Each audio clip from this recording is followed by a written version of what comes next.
Salut à tous! Cette histoire est inspirée de témoignages réels partagés par nos abonnés sur la chaîne.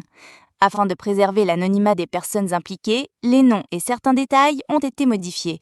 Mais l'émotion reste intacte.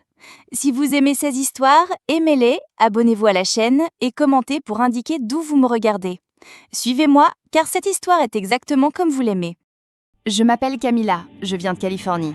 J'ai toujours été de ces personnes qui parlent avec leurs yeux et sourient même aux chiens du voisin. J'aime le café fort, la musique forte et marcher pieds nus. Je suis de nature agitée, mais curieuse par passion. Et c'est peut-être ce qui m'a amenée ici, Helsinki. J'ai déménagé ici pour un projet de design avec une start-up technologique. Je pensais que le choc culturel serait dur, mais le calme ici a une façon silencieuse de vous séduire. Les rues sont propres, les regards discrets et surtout, personne ne se mêle des affaires de qui que ce soit. Et aussi étrange que cela puisse paraître, j'ai apprécié ça. En Californie, à peine votre café est-il froid que vous savez déjà ce que fait votre voisin. Ici, on peut vivre à côté de quelqu'un pendant des années sans même connaître son nom. En parlant de voisins, il y en a un en particulier qui a retenu mon attention dès mon arrivée. Il vit dans l'appartement du dessus, un homme qui porte le poids de l'élégance sans avoir à dire un mot. Grand, blond, posture impeccable, regard fixe. On sent qu'il a vu le monde s'effondrer et pourtant, il a choisi le silence comme bouclier. Discret, presque invisible, mais impossible à ignorer. Les rares rencontres que nous avons faites se sont déroulées dans l'ascenseur, toujours au même moment. Il entre, fait un geste subtil de la main et se positionne de manière presque chorégraphiée. Jamais un bonjour, jamais un seul mot, juste ce silence glacial qui d'une certaine manière me réchauffe intérieurement. L'autre jour, alors que le froid s'intensifiait, j'ai décidé d'explorer le bâtiment plus en profondeur. C'est ainsi que j'ai trouvé le sauna commun. La porte était en bois clair, avec une simple pancarte indiquant « sauna réservé ». Cela éveillait en moi une curiosité presque enfantine. J'ai demandé à la concierge, une vieille dame sympathique qui parle plus avec ses yeux qu'avec sa bouche, quels étaient les horaires. Elle m'a répondu « Les femmes l'utilisent le jeudi, mais il y a des jours mixtes. Généralement, personne ne se présente ces jours-là. » J'ai souri du coin de la lèvre. Et si quelqu'un se présente ? Elle a simplement répondu par un sourire malicieux et un haussement d'épaule. Ici, même les réponses sont codées. Le lendemain matin, déjà allongé sur le canapé, emmitouflé dans une couverture, j'entendis un bip discret provenant de l'interphone. Un bouton clignotait en rouge. J'appuyais. La voix était grave, ferme et familière. Aujourd'hui, sauna, 22h. Mon cœur fit un bond. C'était lui. Il ne me demanda pas si j'en avais envie, il ne m'expliqua pas pourquoi, il le dit simplement. Et moi, je restais plantée là, l'esprit tourbillonnant comme un tourbillon silencieux. Une partie de moi me disait que c'était fou, l'autre tendait déjà la main vers la serviette. Et c'est là que le dilemme se pose. Devais-je accepter cette invitation insolite ? J'ai entendu dire que la nudité au sauna n'avait aucune connotation sexuelle, que c'était culturel, que c'était un lieu de détente, de purification. Mais que faire si la personne qui vous invite avait un regard plus brûlant que la vapeur ? Je me suis regardée dans le miroir avant de partir. J'ai mis des vêtements légers mais élégants. Mes cheveux étaient lâchés, pas de maquillage. Rien ne pouvait cacher ce que je ressentais vraiment. Je descendis des escaliers, le cœur serré et les pieds flottants. Le bâtiment était silencieux, comme d'habitude. Mais dans ce couloir, l'air était différent. La porte du sauna était ouverte. Une faible lumière s'essapait par l'ouverture en filet chaud. La vapeur s'échappait comme un murmure invisible. Mon doigt effleura la poignée avec la délicatesse d'une personne qui s'introduit dans un secret. Et puis, le chapitre s'arrête là. Parce que tout n'est pas révélé d'un coup. Parfois, le plus important est ce qui reste à venir. Alors dites-moi, que ferais-je ? Accepterais-je cette invitation insolite ? Irais-je dans le sauna ou laisserais-je planer le mystère ? Si vous voulez savoir ce qui se passe lors de cette rencontre qui promet de bouleverser le silence finlandais, vous le savez déjà, n'est-ce pas ? Aimez cette vidéo, abonnez-vous à la chaîne et activez les notifications, parce que ce qui arrive, et regardez, la vapeur va monter si vous voyez ce que je veux dire. J'hésitais. L'espace d'une seconde, le bon sens me prit le dessus, mais la curiosité me murmura à l'oreille avec ce doux accent de tentation. Et entre deux impulsions, je laissai la serviette sur mes épaules et descendis le couloir comme si j'acceptais une invitation interdite sans savoir exactement où elle aboutissait. La porte du sauna était entr'ouverte et une brise chaude s'en échappa, comme pour m'appeler. Je poussai lentement. La vapeur dense m'enveloppa aussitôt, tel un brouillard intime et épais qui brouillait tout, sauf sa présence. Il était là, assis, avec le naturel de quelqu'un qui a sa place là-bas. Nu, comme le veut la tradition, jambes écartées, épaules détendues, le regard fixe. Il ne me quitta pas des yeux, mais ne prononça pas un mot non plus. La lumière jaunâtre dessinait des ombres sur les contours de son visage. Il leva une petite bouteille en verre et, d'un geste subtil, me la tendit. « De la bière ?» La voix grave brisa le silence comme un tonnerre calme. J'ai hoché la tête, j'ai pris la bouteille. Je me suis assise de l'autre côté, toujours enveloppée dans la serviette. Je transpirais, mais je ne savais pas si c'était à cause de la chaleur du sauna ou de la chaleur qu'il me procurait, si vous voyez ce que je veux dire. « Tu viens toujours ici ?» ai-je osé, essayant d'avoir l'air désinvolte, mais ma voix était plus douce que prévu. Il a regardé devant lui, 1 seconde, 2, puis il s'est lentement retourné et a répondu de ce ton sec et chargé de sous-entendus « Seulement quand ça en vaut la peine. » J'ai dégluti difficilement. La bière était froide, mais j'avais la gorge en feu. Le silence est revenu, mais il n'était pas inconfortable. Il était magnétique, comme si chaque seconde sans mots créait plus d'impatience que 1000 déclarations. Je sentais la chaleur du banc de bois sous ma peau. J'ai glissé un peu, la serviette aussi. Coïncidence, peut-être, mais rien ne l'arrêta. Ses yeux ont parcouru mon corps, sans attard, sans vulgarité.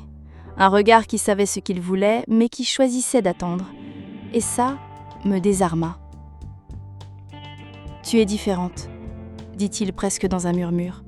« Différente en quoi ?» demandai-je en me penchant légèrement vers lui, sans même m'en rendre compte. « On parle avec les yeux.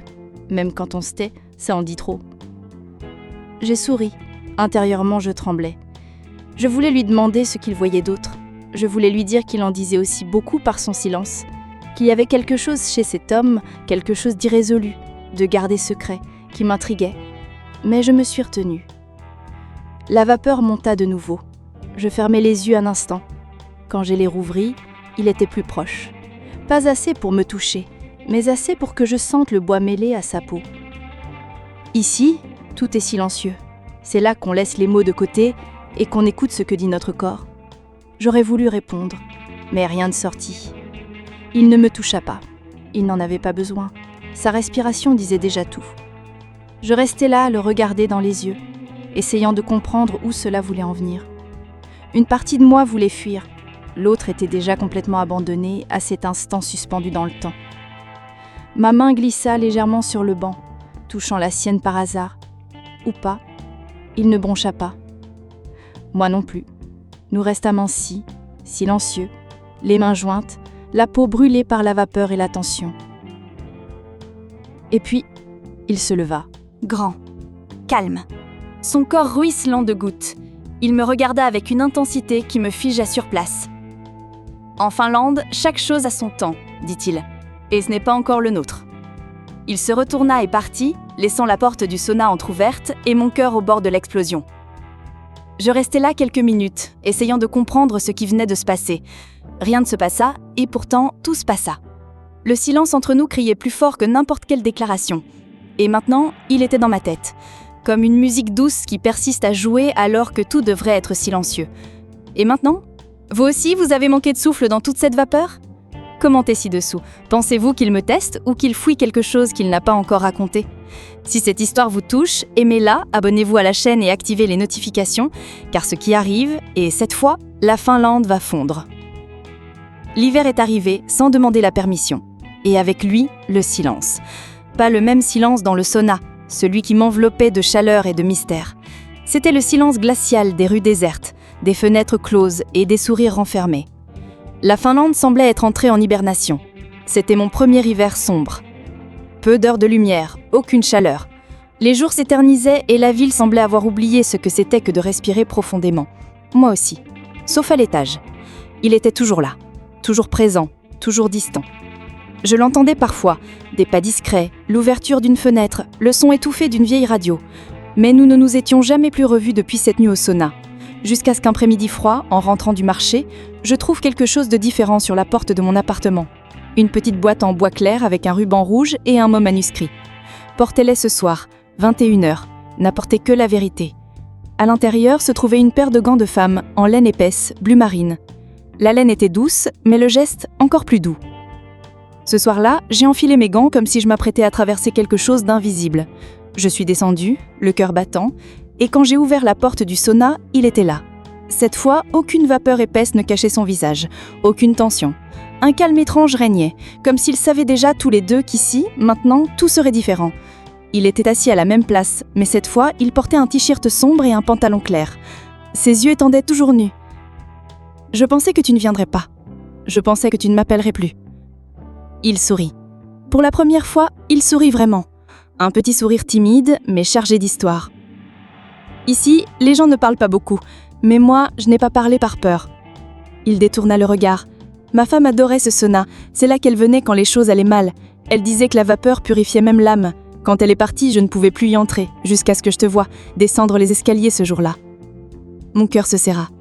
Je m'assis à côté de lui, sans le toucher. La chaleur du sauna semblait douce, mais ce qui me brûlait vraiment, c'était sa douleur et mon propre désir de comprendre pourquoi, parmi tant de silence, le sien comptait tant pour moi. Je suis venue ici en quête de paix, mais j'ai découvert que la solitude pèse plus lourd quand on n'a personne avec qui la partager, ai-je avoué. En Californie, c'est bruyant, oui. Intense, oui.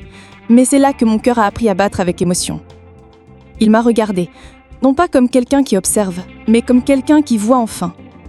« Et tu as apporté cette chaleur avec toi, » dit-il. Je ne savais juste pas si je pouvais encore la recevoir. Nous sommes restés silencieux. Un silence différent cette fois. Il n'y avait pas de peur, il n'y avait pas de doute. Il y avait de l'abandon, de l'aime, de la présence. Puis il a tendu la main. J'ai retiré mes gants lentement. Nos peaux se sont touchées. Un simple contact, un geste retenu. Mais là, le monde entier s'est arrêté. Nous nous sommes rapprochés. Il n'y avait aucune précipitation. Il n'y avait rien entre nous que la vérité qu'il demandait et que je lui offrais sans la dire. Nos visages se sont rapprochés et quand leurs lèvres se touchaient presque, il murmura « Ici, tout est lent, mais une fois que ça commence, personne ne revient en arrière. » Et c'était ainsi. Pas de promesse, pas de fin définie, juste un début silencieux mais plus bruyant que tout ce que j'ai jamais connu. Au pays du froid extrême, j'ai trouvé une chaleur inattendue dans le regard d'un homme qui avait juste besoin de réapprendre à ressentir. Alors, avez-vous aussi ressenti cette chaleur dans votre poitrine ? Commentez ci-dessous. Qu'avez-vous pensé de cette histoire ? Pensez-vous que cette connexion perdurera ou ce moment était-il unique et suffisant ? Si vous êtes arrivé jusqu'ici, commentez Helsinki et dites-moi d'où vous regardez. J'adore savoir qui est de l'autre côté de l'écran. Et bien sûr, si cette histoire vous a touché, laissez un like, abonnez-vous à la chaîne et activez la bonne pour ne pas manquer les prochaines vidéos. Ce fut un plaisir de vous avoir avec moi dans ce voyage. À bientôt pour la prochaine vidéo.